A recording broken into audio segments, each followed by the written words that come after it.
Kamala Harris had interviewed with a journalist by the name of Natasha Alford, and she posed a question to Kamala Harris about what is she going to do for the black community. And I want you to hear exactly what Kamala says to this particular question. But let's go ahead and roll that clip. It affects black families, but there's not a particular policy for African Americans that you would explore. But no, if you look at the reality of who will benefit from certain policies, when you take into account that they're not starting at the same place and they're not starting on equal footing, it will directly benefit black children, black families, black homeowners, because the disparities are so significant.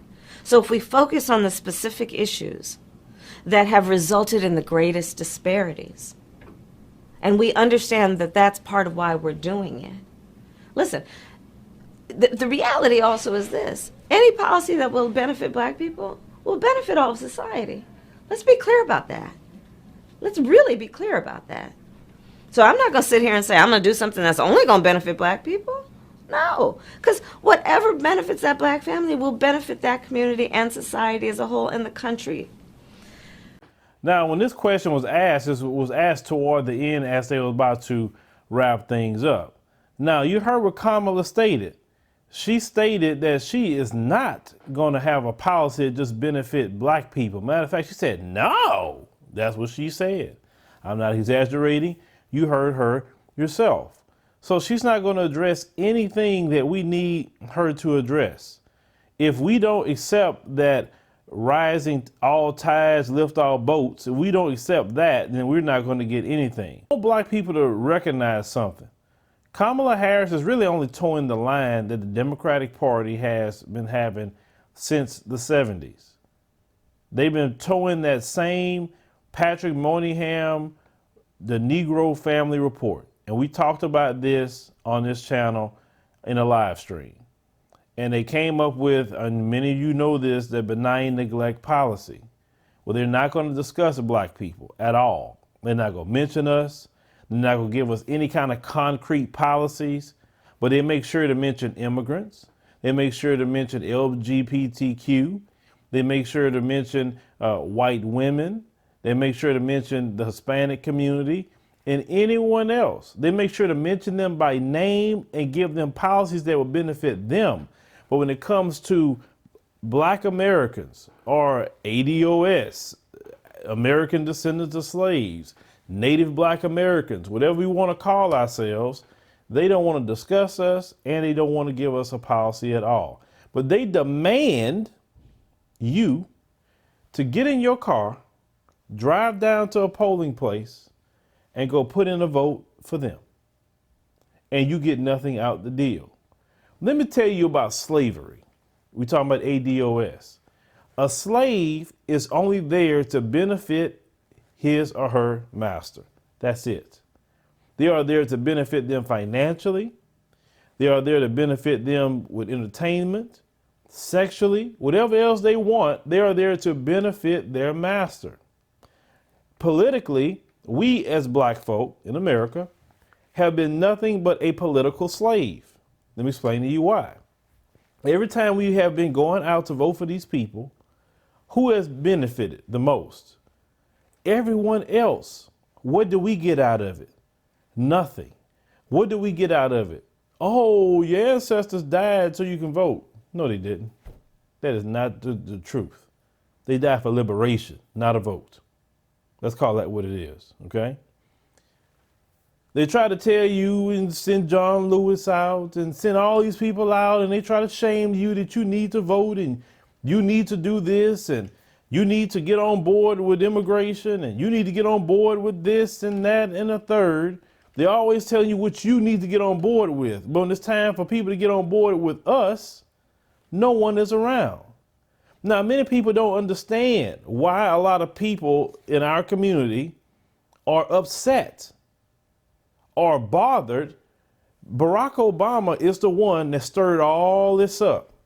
This man was in office for 8 years, and we literally watched this man do everything for everyone else and not do a thing for black people. He did things for Native Americans. He made sure they got more tribal lands. He made sure they got more money given to the tribes. He made sure the Jewish community was taken care of. Israel had got over $20 billion in spending to militarily and also things that help their country out. The LGBTQ community was been given a new platform. They got, the Marriage Act put in where they can get married. It was easier for them in the military, so they got something. The immigrants got DACA out of the situation. They got that. The Hispanic community actually got more money during Barack Obama at 28% during the SBA, the Small Business Administration, with the loans. The Hispanic community got way more. You know how much black people got during that time period? Only 1.8 to 9% of the loans was given to black people through the Small Business Administration. We got less with Barack Obama than with George W. Bush, because he gave his administration about 9.2%. So George W. Bush gave more through his administration through the SBA to black business owners than Barack Obama. Okay? So we've seen that, women, when they mean women, that's code word for white women. White women got a leg up with Barack Obama. I mean, everybody got a leg up except African Americans. And we are at a point, and we have to, because if we don't take this step, we're done in the United States of America. We're literally done, okay? We have to say no more. We're not your slave. We're not living to serve you. We're not getting in our cars and standing in lines and doing everything we have to do to vote in elections so it can benefit everybody else. It don't benefit us and our children. Everyone else is looking out for them and their children. And we have to come in and serve everyone and their children. But it's been time for us to say, nope, we want something out the deal. So if Kamala will say that she's not going to look at any kind of policies to address why black Americans are the number one group that are victims of hate crimes, she don't want to address that. She don't want to address why black Americans have the highest unemployment. She don't want to address that. She do not want to address the school to prison pipeline, which affects black children more than any other group. She don't want to address that at all. She don't want to address the mass incarceration of black men that's in jail for non-violent offenses. She don't want to address that. She don't want to address that why black men are the highest in exonerations in America. She don't want to address that at all, do she? She don't. There's many things that I can keep going down the list that affects us in the area of home loans, how black Americans do not get the home loans as they should. Matter of fact, we're only getting 1% more than what we did during the civil rights movement, a little bit after the civil rights movement. Nothing has changed with home ownership with black Americans, but she don't want to address that. We're not even going to talk about reparations and all other things that we need to talk about. She don't want to talk about that. So we cannot afford to, for the sake of our children, we cannot afford to participate with candidates that do not have us even in their mind. They just look at us as political slaves. We can't be even the one's political slave no longer. We cannot be disrespected no longer. We cannot be neglected no longer. We cannot be stepped on no longer. And surely we cannot be shamed no longer. It's not going to work. My thing is, everyone needs to do for themselves. Have personal responsibility. It's not black Americans' job to toe the line for nobody. Now, my position is a little different than others. I'm not against no one in our community, no matter where you come from. But at the end of the day, when you come into America, I'm saying just have some respect for black Americans, because when you look at them pictures where dogs are biting people, that's black Americans. When you're looking at them water hoses that's being shot at black people, that's black Americans. The Ku Klux Klan terrorizing, that's black Americans. All those lynching photos, that's black Americans. We can go on and on and on what we have done to fight for freedom in this country, and others have benefited by coming in. What we're saying is we put in the work. It's time to collect our check, as Dr. Martin Luther King stated that we need to collect. It's time now. It's no more of that bowing our head and going along to get along, because that's not working. It's not working.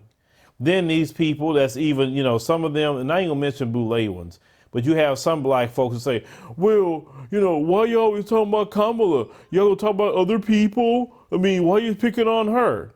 The rules go for all of them, okay? It goes for every last one of them. Bernie Sanders, I see some black folks talk about him. Oh, I'm gonna vote for Bernie Sanders. Okay, he don't support reparations. You go look up the video.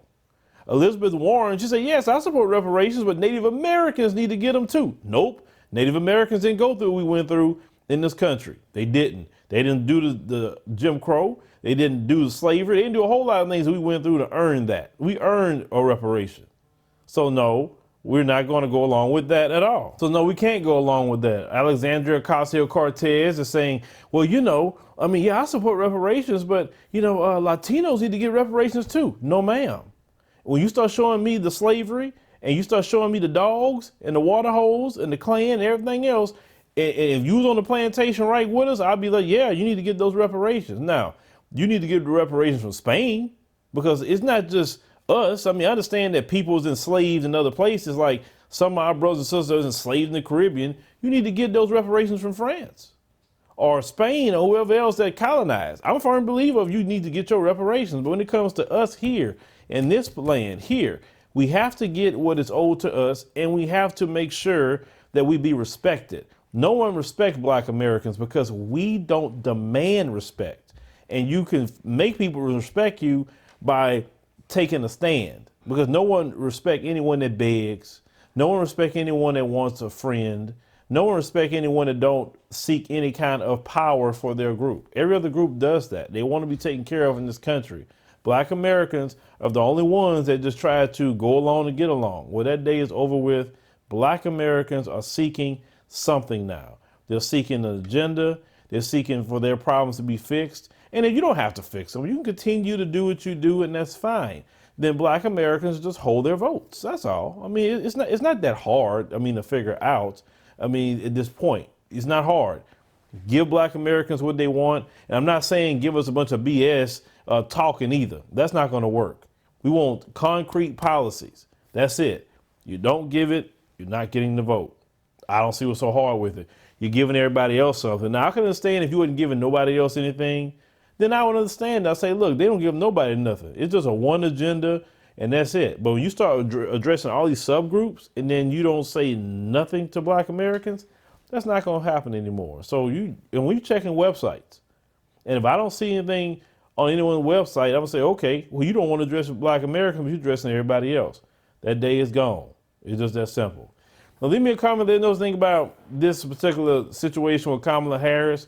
And every person who is a black American, who is an American descendant of slaves, don't feel bad at all about taking the position you're taking. Don't let none of these people shame you. Don't let none of these people talk down to you.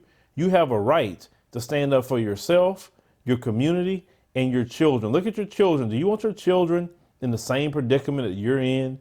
We have to think legacy.